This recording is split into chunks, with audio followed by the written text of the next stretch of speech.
তেলিয়ামুড়ার প্রান্তিক অঞ্চলে যেখানে দীর্ঘদিন ধরে নীতিগত ত্রুটির কারণে দরিদ্র ও অসহায় জনগণের ন্যায্য অধিকার রক্ষায় ব্যাঘাত দেখা দিয়েছে, সেখানে মন্ত্রী বিকাশ দেব বর্মা মানবিকতার বাস্তব প্রকাশ ঘটাচ্ছেন। মন্ত্রীর এই গভীর মানবিক দৃষ্টিভঙ্গি শুধু প্রশাসনিক উদ্যোগের মধ্যেই সীমাবদ্ধ নয়, বরং প্রত্যেক অসহায় নাগরিকের জীবনে আশার নতুন আলো জ্বালাতে অঙ্গীকারবদ্ধ।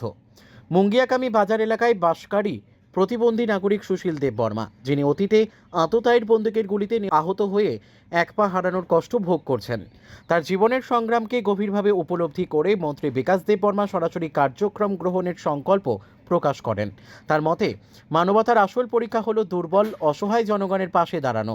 এই বক্তব্যের মাঝে মন্ত্রী জানান যে সুশীল দেব বর্মার কষ্ট ও সংগ্রামের কথা শুধুমাত্র অভিযোগ হিসেবে নয়, বরং একটি নতুন নীতিমালা ও বাস্তবায়নের আহ্বান হিসেবে বিবেচিত হচ্ছে। মন্ত্রী বিকাশ দেব বর্মা তেলিয়ামুড়া মহকুমার শাসক পরিমল মজুমদারের সাথে গভীর আলোচনা চালিয়ে রেশন কার্ড বিতরণ প্রক্রিয়ায় স্বচ্ছতা ও ন্যায্যতা নিশ্চিত করার পাশাপাশি প্রতিবন্ধী ও আর্থিকভাবে দুর্বল জনগোষ্ঠীর কল্যাণে নিরলস প্রচেষ্টার কথা জানান। এই আলোচনার মূল লক্ষ্য ছিল দরিদ্র ও প্রতিবন্ধী নাগরিকদের আর্থিকভাবে সুরক্ষিত করে তাদের মৌলিক অধিকার নিশ্চিত করা। অতীতের ব্যবস্থাপনার ত্রুটিগুলো তুলে ধরে মন্ত্রী জানান যে নতুন নীতিমালা ও কার্যক্রমের মাধ্যমে প্রতিটি অসহায় নাগরিককে মানবিক সহায়তা প্রদান নিশ্চিত করতে হবে। তার এই মানবিক উদ্যোগ কেবল প্রশাসনিক কাজ নয়, বরং সমাজের দুর্বলতম শ্রেণীর মানুষের প্রতি একটি অকটক হৃদয়বান প্রতিশ্রুতি। এই যে অফিসের কারণ মানুষের যে আমরা সব মিডিয়ারা সব সাংবাদিক বন্ধুরা আপনারা জানেন যে মানুষের জন্য কত কাজ, কত গরিব মানুষ। গত ৩৫ বছর আমাদের সরকার ছিল না, যারা ধনী ছিল, যারা কোটিপতি, গাড়ি বাড়ি নারী সব যারা আছে তাদের বিপিএল হয়েছে।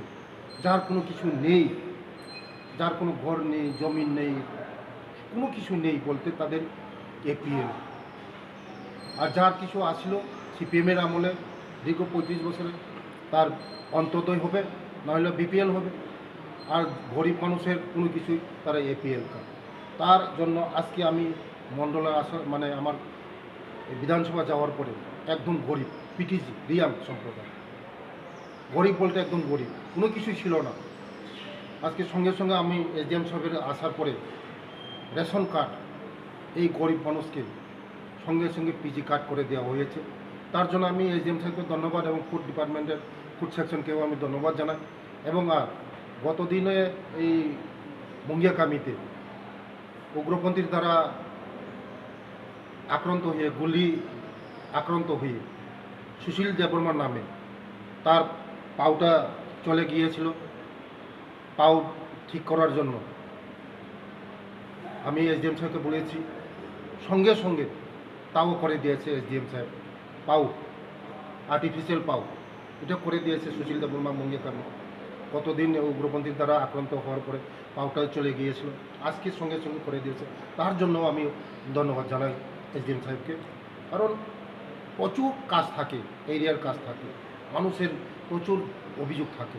তাই সঙ্গে সঙ্গে আমি এসেছি, আজকে অফিসে আসার পরে সব কাজ হয়েছে, জনগণের কাজ হয়েছে, আরও অনেক কিছু কাজ আছে জনগণের জন্য।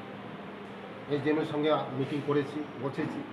এরিয়ার মধ্যে জলের সমস্যা আছে, এই আগামী দিন শুকা মরশুমে কীভাবে মানুষকে জল দিতে পারবে এগুলি নিয়ে আলোচনা হয়েছে।